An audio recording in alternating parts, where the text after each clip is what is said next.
Could you give me your full name, please? Beverley Allitt. Your date of birth, please?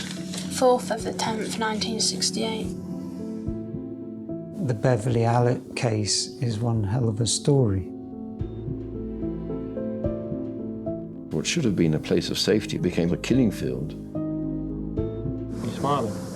Is it funny? Is it light-hearted? Don't you take the interview serious? There was something not quite right about Beverley Allitt.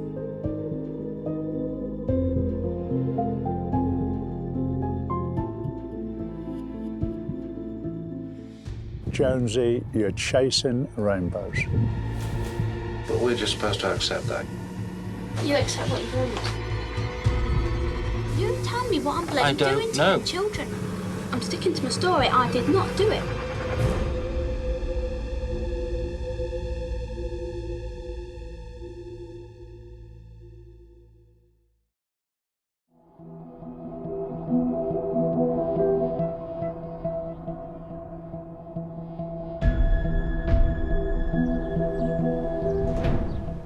I look back over my career and people ask what's the story I'd most remember. And I think anyone from my era, it'd be 9/11, it'd be the sort of standout story. But if you take that out of the equation, it would be Allitt. Just the fact she was a nurse and she was deliberately harming babies and young children. On all them times I was on duty, and do you think I'm going to be so stupid to keep doing it? I don't know how stupid you are, one way or another. See, I've been there for a lot of the occasions when these babies have gone off. A lot of them, probably apart from about 3 of them, which I haven't been there for. And they all keep saying, "Oh, you've got something on you," but does it? But when it happens, I feel like I want to leave, because everyone sort of looks at you and looks to say, "Oh, are you doing something to them? Are you feeding them wrong?" Or are you making mistakes? I hope not.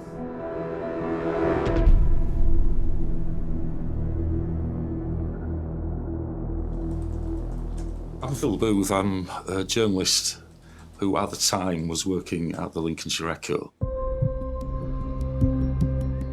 We first found out about the case because I knew Neil Jones very well, who was a police officer working out of Boston at the time. I knew how serious it was because Neil and his brother Paul are both sort of larger than life and very jocular characters, extremely experienced and very, very good police officers.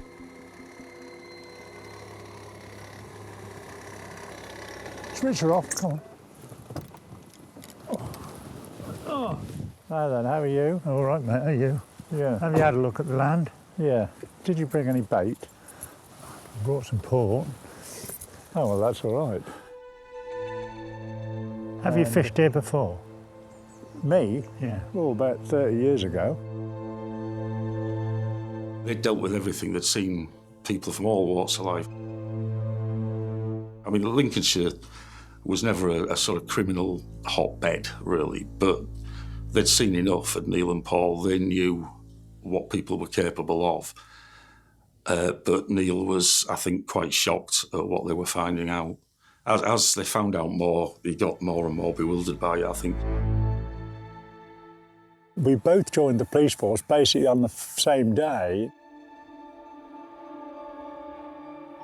If you remember, there was 23 incidents, there was 13 children over 8 weeks. Well, the chart on the wall that we'd got at that time was on Paul Crampton. That's right.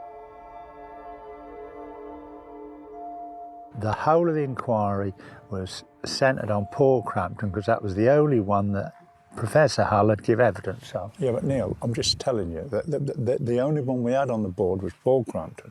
Yeah. And the chief came along and I took him through the whole chart, and at the end of it he said, "Jonesy, you're chasing rainbows." My name is Daniel Allen. I'm a freelance journalist.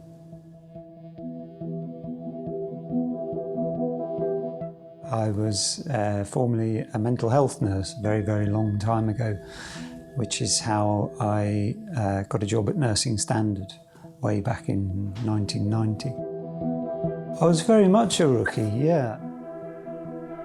You know, we were not breaking stories like this. We were kind of picking up on them once they'd been reported in the newspapers. As soon as reports began to emerge that a nurse had been arrested and was being investigated for these crimes, you know, that's when there became a kind of growing consciousness among all the journalists who I worked with that, oh my God, this is a nurse who allegedly has been committing these crimes. I likened all the things she did to a kind of a spree killing event rather than a serial killing, because she was in this one emotional place that she never came down from.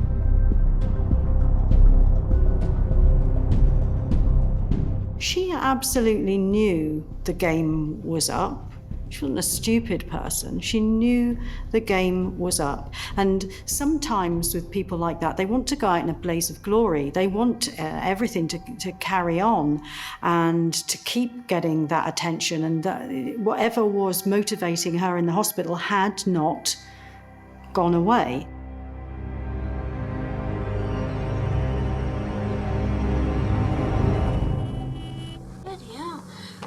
Get it through to nobody, and I tell you what, no matter what you say, I'm sticking to my story. I did not do it, and that is the whole bloody truth, and it'll always be the truth. You'll never get another word that you won't hear nothing about that from me. But it's in your interest. If it is what I suspect, or the line of question I'm taking, it's in your interest not to tell the truth, isn't it? Not to tell the truth. I'm telling the truth. If what I suspect is the truth, i.e., you administered something unlawfully to Paul Crampton, or caused some illness for these other children, I didn't. It's in your interest not to tell the truth, isn't it? No. Isn't it? No. I'd tell the truth. I'm not going to lie to you. I don't think you quite understand the question. If you talked to her about a medical problem or what was happening, she was straightforward, answered the questions. She didn't even hesitate. She had an answer, and she remembered most of the children most of the time, the individual incidents. But as soon as she got into accusing her of something, she was then much more defensive.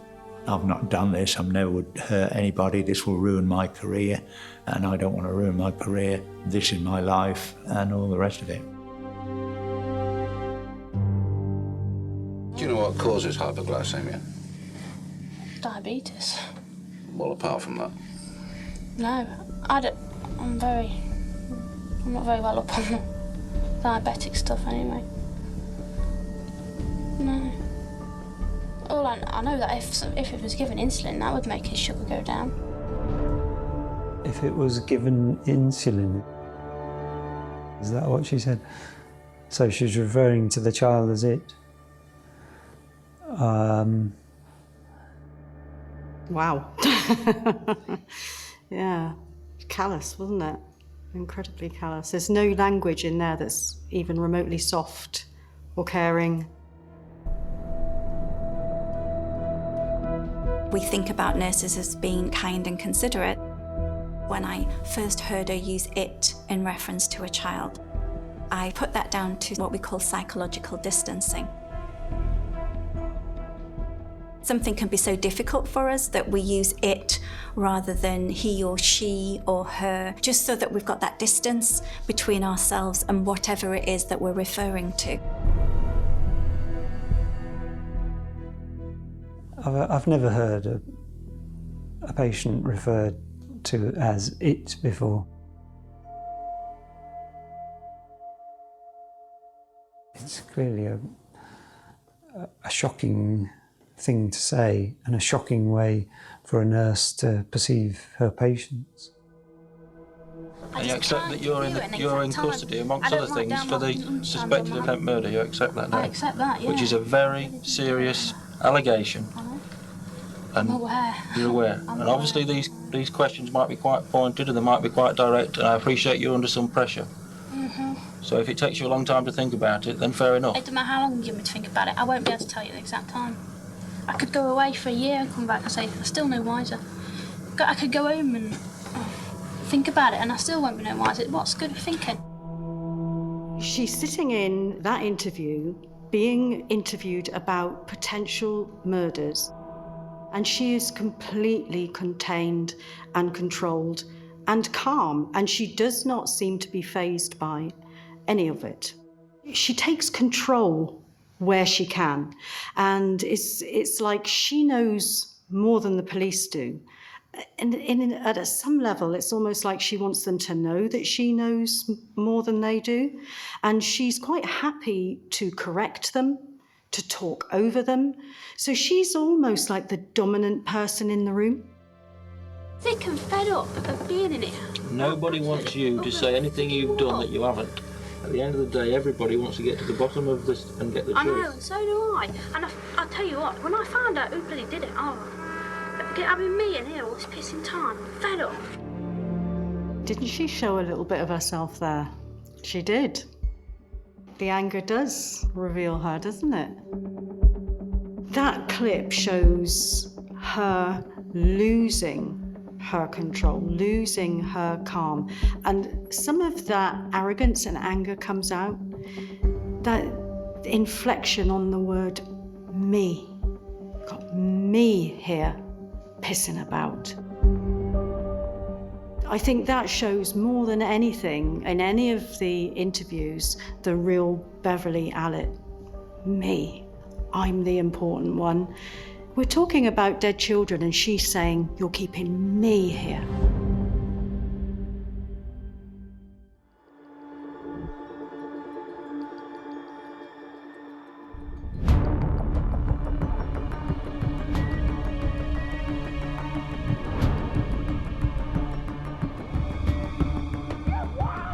Once Beverley was arrested, she was then put on bail. There was obviously pressure to keep the inquiry tight, but the only real evidence we had was on Paul Crampton. My brother Paul would be given the task of tie and trace, interview, eliminate, and I should look at the medical files and try and find evidence for each and every one of the children. And Beverley went to live at Peterborough with another nurse who was her friend and her parents. You would think that somebody who's been bailed, suspected of a very serious offence, would keep their head down, would not want to get into any more trouble. But that suggests that Beverley Allitt thinks like the rest of us, when she absolutely doesn't. Strange things were happening there. There was a fire in the toilet. Mattresses were cut. The dog ended up being poisoned and laying on the lawn, frothing at the mouth. The grandson was given hypoglycemic tablets, collapsed on a shopping trip. And eventually the mother of her friend came to us, and so we then interviewed her and got more information about Beverley's activities. So your first arrest, Bev, which was on the 21st of May, we understand that because of pressures from the press that you went to live in Peterborough, is that correct? Yeah. Okay, whilst you were there, a number of strange happenings occurred, and we'd like to ask you some questions about them. Okay. In particular, I'd like to ask you about an incident that occurred on the 4th of August. I'd just like to say that I've been interviewed at great length many, many times, and I'm therefore very sorry to say, but my solicitors and legal advisors advised me to say nothing whatsoever.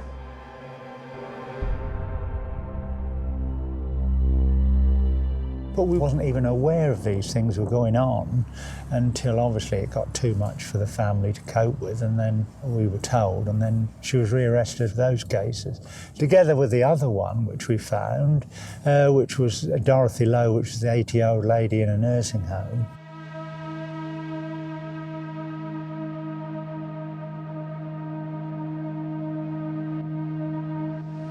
I wish to talk to you today about Dorothy Lowe. She was an elderly resident at Lancaster House Nursing Home, Waltham-on-the-Wold, and I'm arresting you on suspicion of the attempted murder of Dorothy Lowe. This was during the night of the 26th of April, 1991. I understand that you were a bank nurse employed by the British Nursing Association, and that worked a night shift at Lancaster House on the 26th of April, 1991. No reply. Dorothy Lowe is an elderly lady, and she's a diabetic. Do you recall her? No reply. Her condition has been diagnosed as a severe hypoglycemic attack. Why should she have had this attack? No reply. Do you know anything about the cause of this attack? No reply. Beverley was moonlighting at the local nursing home, and she was seen at 3 o'clock in the morning with a syringe in her hand by a cleaner. And she'd injected Dorothy, and then Dorothy ended up in Grantham Hospital. She only survived because she was given glucose to offset the injection of insulin.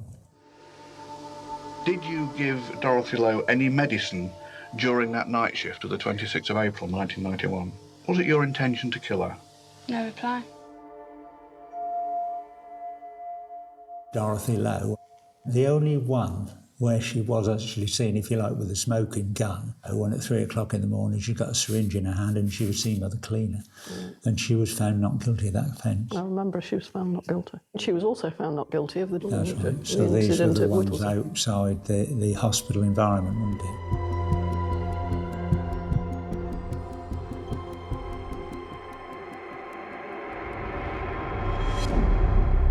After she was charged, she was kept in the police station at Grantham overnight because she was due at Grantham Magistrates Court the next morning.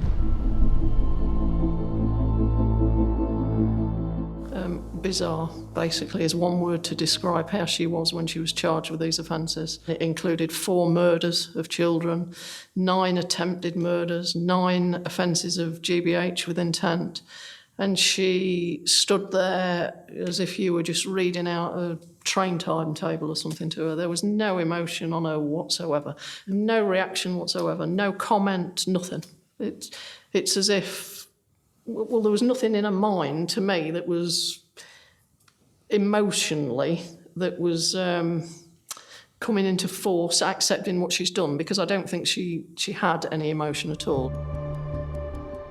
With all these facts we put to you, surely you've got something to say about those children. No reply. I went home that night and I couldn't sleep because of all this that was buzzing around in your mind. I remember laying awake half that night thinking about it. I go to the police station early the next morning and the station sergeant sees me and says, well, yeah, can you go and fetch her and bring her up? I go to the cell door, look in. She's laid out on the bed, which is just a thin mattress, and she's asleep. And I had to knock on the door to wake her up. And I said, you were asleep? Have you just fallen asleep? And they're like, oh, no, I've had a good night's sleep. I was amazed at what her reaction was like. She was more than happy to get into the police van. We got into the police van. She was driven to court, me at the side of her. And whilst I'm sort of sat in the background trying to avoid all the press and didn't want my photograph taken, she's leaning, looking out of the van this way, that way, with a smile on her face. Really enjoying the moment. Today, the police said when Allitt was arrested, she remained calm and composed at all times. We first heard of the name Beverley Allitt around the time of the arrest. We knew obviously nothing about her. That quickly changed when we went to Grantham to find out who she was.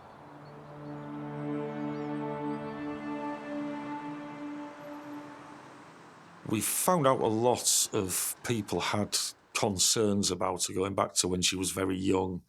There'd been various incidences that were not in themselves serious, but had made people concerned and thinking there was something not quite right about Beverley Allitt.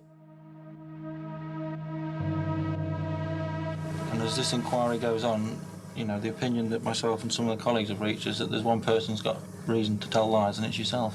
Hence, you're here in custody being interviewed. I know. I agree with that, but I tell you what, I'm not... What, you agree you've got reason to tell lies? I don't agree. I agree with what your point is, but I just can't get it through to nobody. I am not bloody lying. I wouldn't do it. I'm Dr. Heidi Hales. I'm an adolescent forensic psychiatrist. I think it's complicated for Beverley.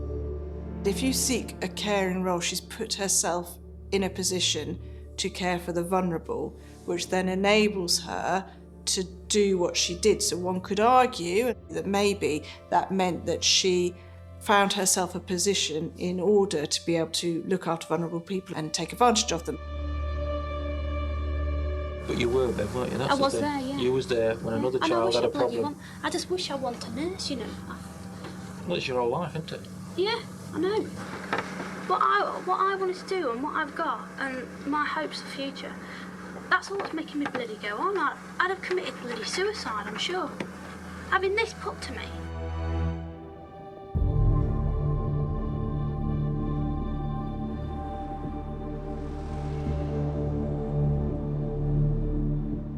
Initially, Beverley was at the Pilgrim Hospital at Boston.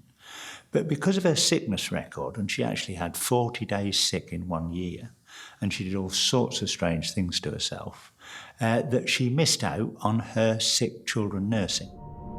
Now, Grantham Hospital was struggling for nurses, and they were advertising for a staff nurse, but they couldn't get a staff nurse. Doors were kind of open for her to find a way to get her to become a nurse without proper checks being done. I think she was given a contract as a qualified nurse before any police checks had been done, even though she was going to be working with children. The sickness record was not checked. References were inadequate. Lots and lots of corners were cut to get her onto the ward because they needed another pair of hands. The consequences of that were enormous.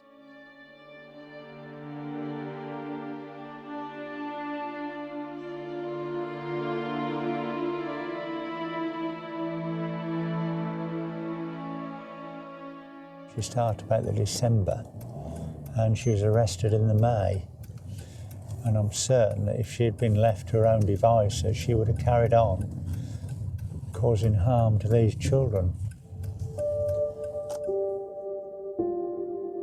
No matter what you say about no matter how much you don't believe me, and I know you don't, I don't care. What I say, that's all I've got to offer you. I can't do nothing but tell you the truth. I can't bloody lie to you. I'm not going to sit here and lie to you for days on end while I get questioned. Initially, when she came in, I'd say she was a young woman, but she never ever showed any, as if she was intimidated. Her head wasn't down. She didn't seem nervous. When these interviews end, she turned into a bold, strong woman. You haven't got evidence to say I injected him.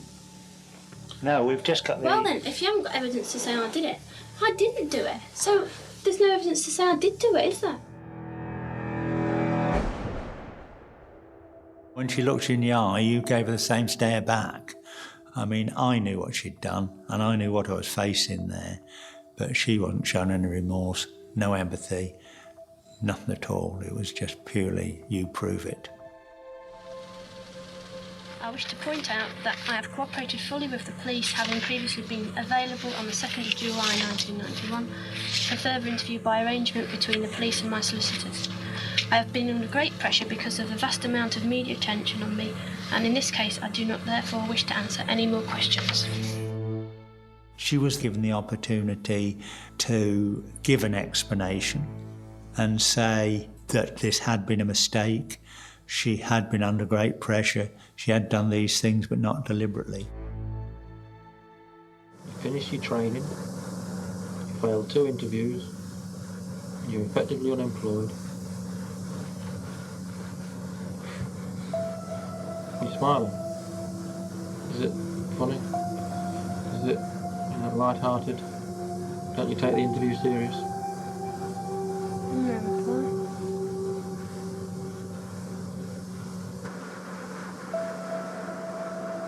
I don't think it's funny.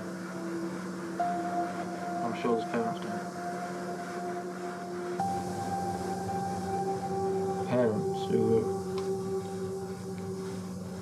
prepared to offer you the responsibility to be godmother to their children. Parents of children you murdered.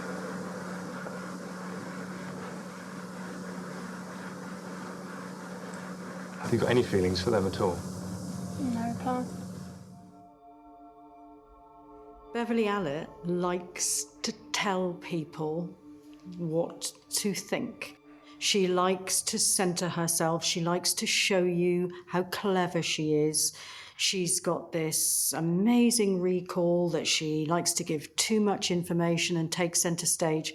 She would not have been happy with the advice to go no comment or to say no reply. But I think her solicitors did give her the right advice, because every time she opens her mouth, she trips herself up. This interview went on for, well, I did 5 hours, other officers did 2 or 3 hours, and we never got anywhere. And so it did get very frustrating early on, but when it came to no replies, you knew then that there was no issue, because she didn't want to answer, we'd got the evidence, and it was a matter for a court and a jury.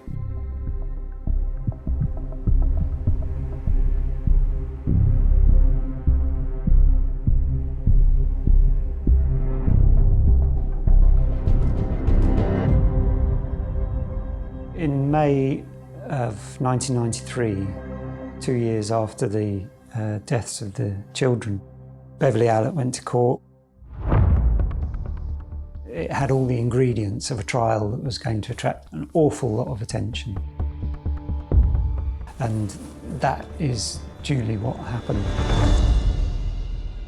She wants a day in court. I mean, wow, a court is like a circus for a psychopath.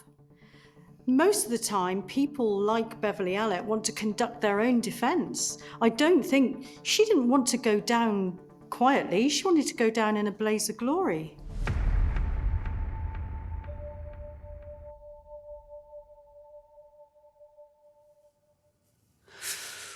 The trial was a difficult time, from an emotional perspective more than anything else.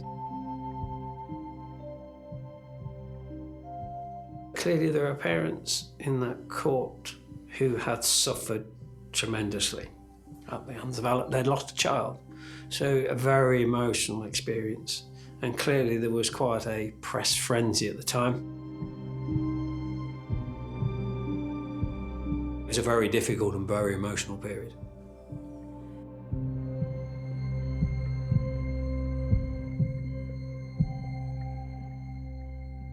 My name's Stanley Burnton. I was a High Court judge and then a Court of Appeal judge. These were the most terrible crimes, virtually the most terrible crimes imaginable. Worse crimes by a medical profession could not be imagined. The impact of these crimes was just enormous. The things I remember about Allitt during the trial, she'd clearly lost a lot of weight. I don't remember her showing any signs of emotion whatsoever, a bit distant, a bit distracted. Someone there with showing no facial expressions, as I recall, at all. Unbelievable. We could not believe what she's being accused of, having known her all her life and the rest of the family. The trial did expose her crimes in detail. The evidence of her crimes was public. So far as the mental element, why she committed them, how it came to be that a nurse could commit such crimes, I don't believe that was fully exposed at trial. You have got a problem, or...? I tell you what, I'll see a psychiatrist if you want. If that will do it, then I'll see one. Now, what I would and I'll like... talk to them, and I tell you what... I'll just say, if you have got a problem, then this is the time to get it sorted out. No way. I've got too much to... I want to head for a lot. And I'm not throwing it away this far in my training. No way. Not for anybody.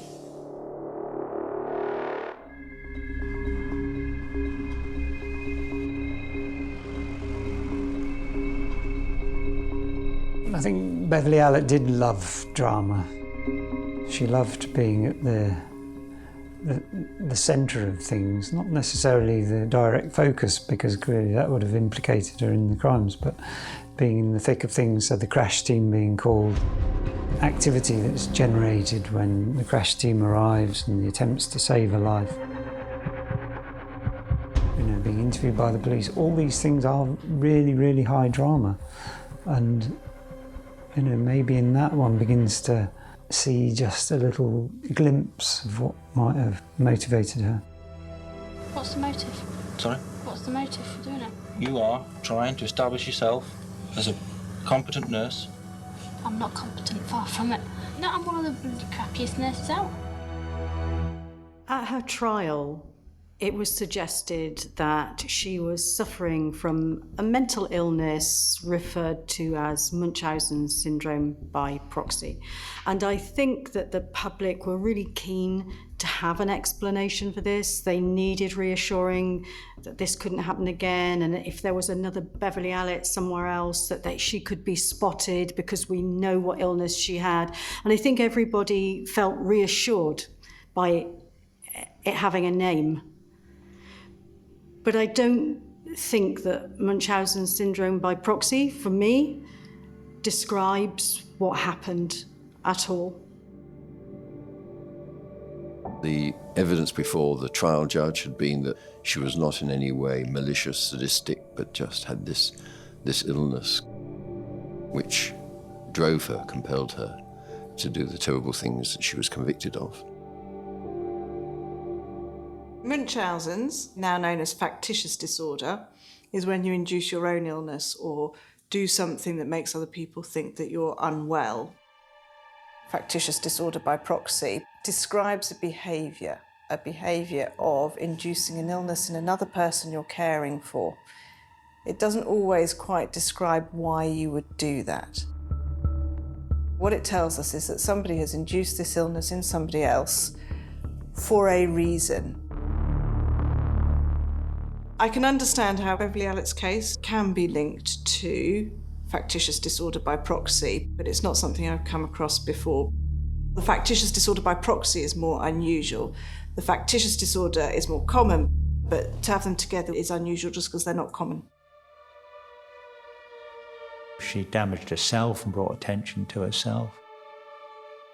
And then it was transferred to these children.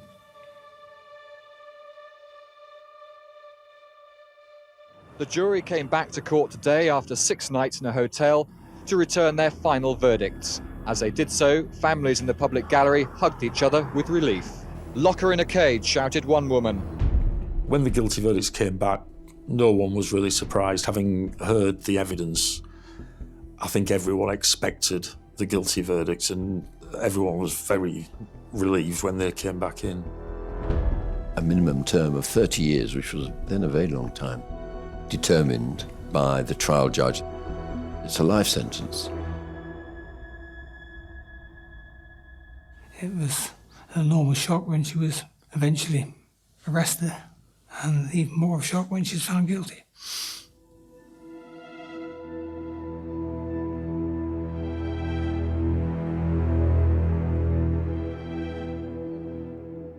It fell to me to review the sentence of Beverley Allitt.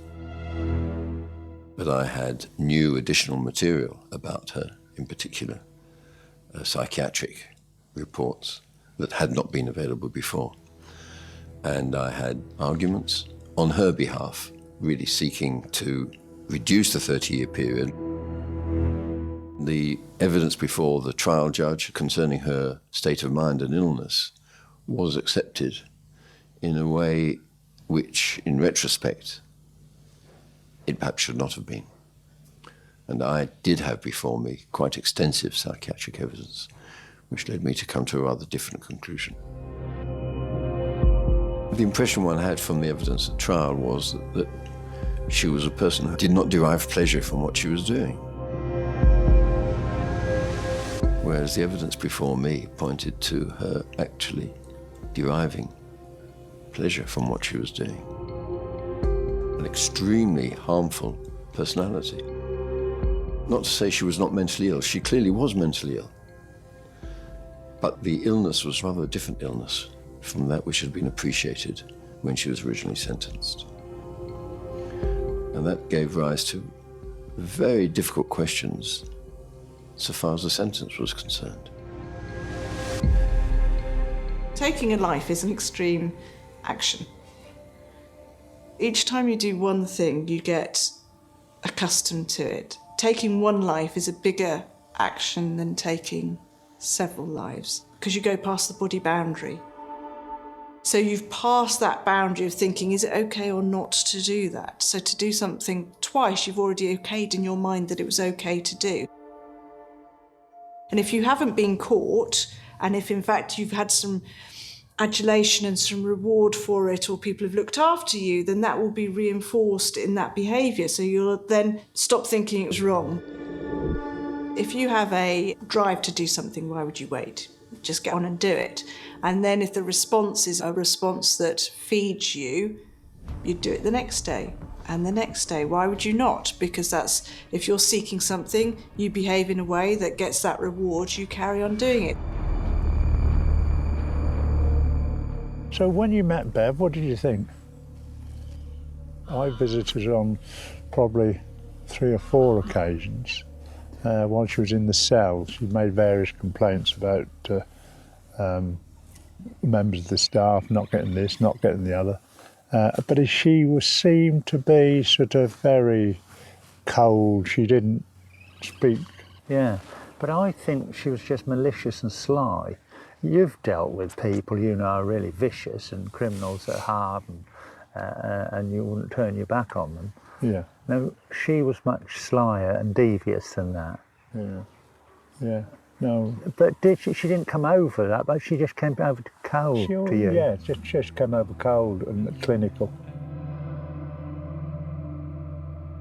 It's very, very difficult to forget Beverley Allitt and what she did. I think about her now and locked away presumably for the rest of her days, and I wonder, go back to that question of why. Why did you do it? A lot of people go through things, and the vast majority of them don't become murderers and don't become serial killers. And she was so ordinary.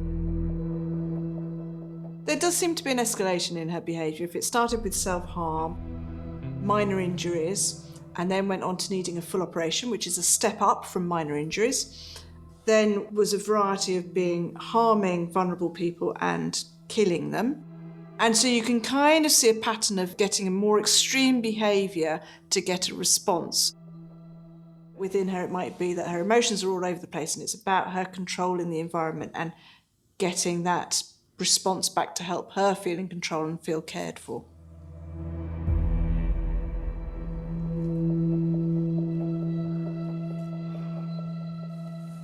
In a couple of years, she could come up for parole. I don't think she'll ever come out. She's a serial killer, and there aren't many people who callously attack defenceless, vulnerable children that they're supposed to be in care of. I think that if you think about a child killer, you'll think of Bev Allitt. Yeah. So I don't think she should ever come out. No, not do I.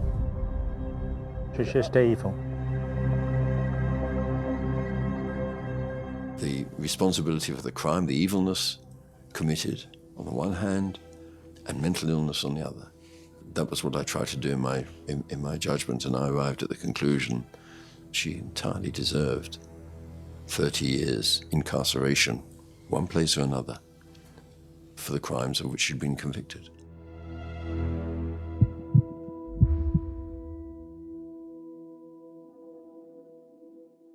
It wasn't easy, because she was a very manipulative personality.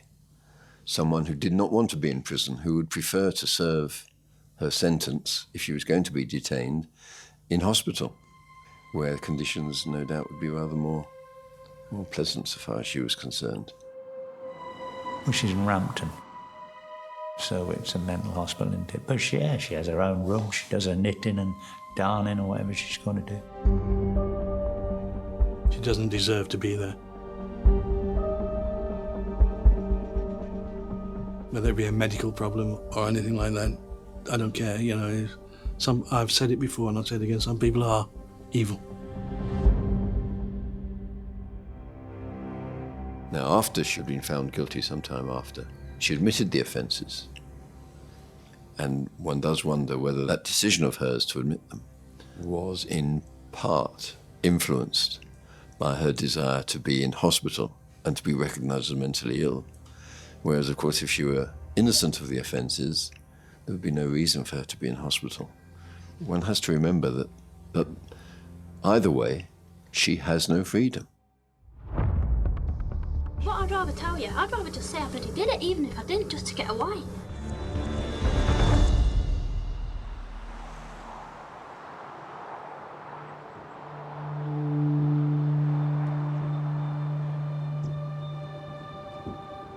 At that time, that was the most significant inquiry that I'd ever worked on.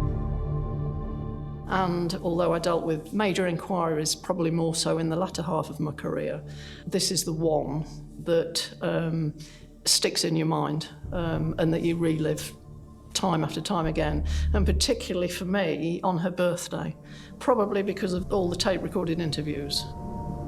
Because at the beginning of them all, it's always the name, age, date of birth and occupation. And the times I heard her birth date, the 4th of October 1968, and I can say with 100% that every year on the 4th of October do I think of Beverley Allitt. Look at all these facts we've put to you. We've spoken to you individually about each of the children. Surely you've got something to say about those children. No reply. Well, I saw Beverley Allitt as a rather pathetic figure, really, and when we listened to her medical evidence, we probably could conclude that these tragedies were inevitable. It's not the end of the story for the children who died, the parents of, and the families of the children who died. They bear that scar for the rest of their lives. We don't have to do. We can close that particular book, put it behind us, and move on with the rest of our lives. Not everyone can do that, and that's tragic.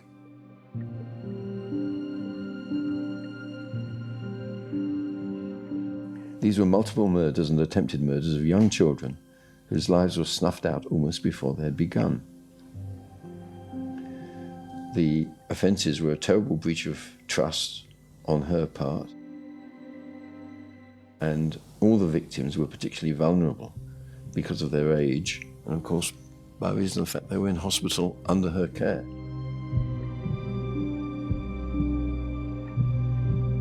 By her actions, what should have been a place of safety for its patients became not just a place of danger, but if not a killing field, something close to it. Perhaps you didn't intend to harm, or cause them serious injury, or indeed kill. Perhaps you were mistaken in the dose,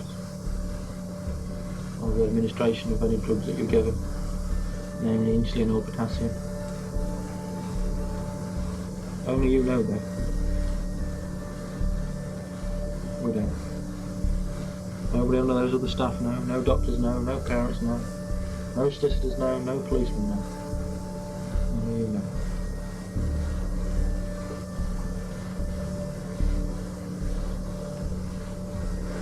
So we have to assume, in the absence of your explanation, probably all were deliberate and intentional. Attempt murder or murders. Is that what we have to do? No reply. The only person with the real answers is yourself, isn't it? No reply.